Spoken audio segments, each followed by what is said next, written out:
Good afternoon, everyone. Welcome back on this Tuesday as our first alert weather day, another one, continues.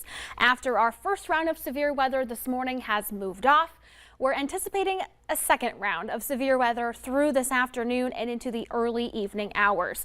We're seeing signs of unsettled weather on some of our cameras across the region. This is our Coronado Sky Cam in the background there, and you can see some waves and ripples showing the wind in the upper levels of the atmosphere, and you can see some of that wind translating down to the surface out of the west, sustained at 20 miles per hour, gusting to 31. It's also showing that we're a little bit unsettled.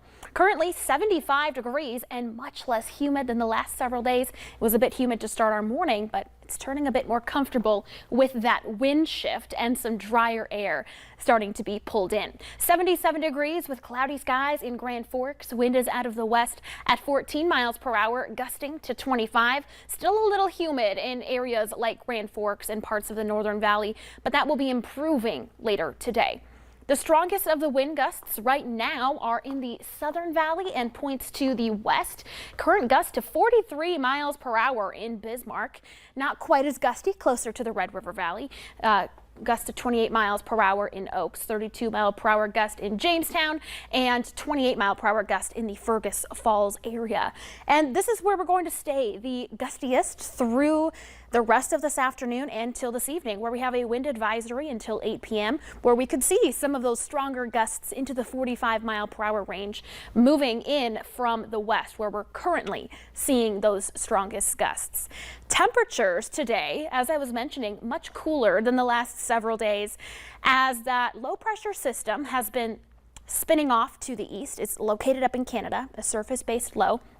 And now that it's wrapping around, we're seeing cooler and drier air and gustier air being pulled in behind it. So we're at 71 degrees in Devil's Lake, 59 in Minot, 79, much warmer in Fergus Falls, 80 in Bemidji, 85 in Baudette. And the Baudette region out through Roseau and even down towards Bemidji has been the most active over the last several hours with some passing showers and storms. Some of them have been strong, but non-severe. This is also where I'm expecting the best potential for some storms to redevelop here over the next couple of hours. And then we have that secondary area where the precipitation from the low is starting to wrap around.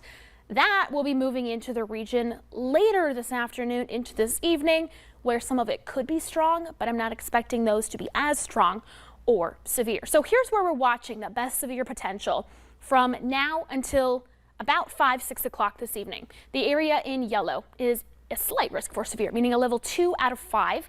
The area in dark green, including Langdon, Grand Forks, Fargo, Detroit Lakes, Fergus Falls, and a level 1 out of 5 risk for severe, non-severe in the light green area, including the Jamestown region.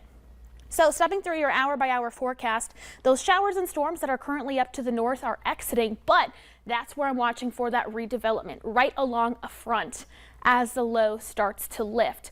Here comes the wraparound by later this evening. This is what I'm not expecting to be severe, but some scattered showers and thunder showers not out of the question.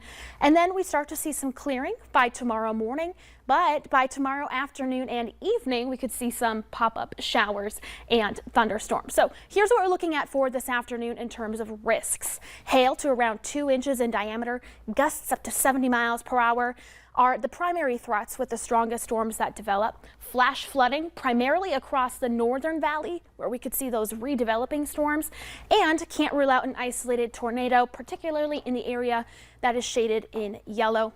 There's a look at the potential rainfall. Again, you can see it heaviest up along the northern border. A quick wrap of your 7-day forecast. Temperatures returning to the 80s. All right. Thank you, Summer.